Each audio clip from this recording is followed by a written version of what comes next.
Hi, this is Jim, Property Inspector LLC, and we're looking at actually what's supposed to be a new roof, but you can tell from the basic workmanship that, yeah, it's a new roofing material, but you can tell from the seams that it was put on by an amateur, but along with the seams, there's also all kinds of damages that have been created, and anytime you got little pockets that you can actually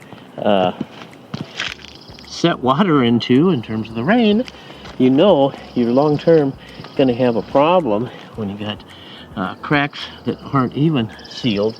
It's just an issue. So anyway, this is a roof that even though it's basically brand new, we need to have a roofer come out and make repairs. So just another great reason to have Property Inspector LLC inspect your home. Have a great day.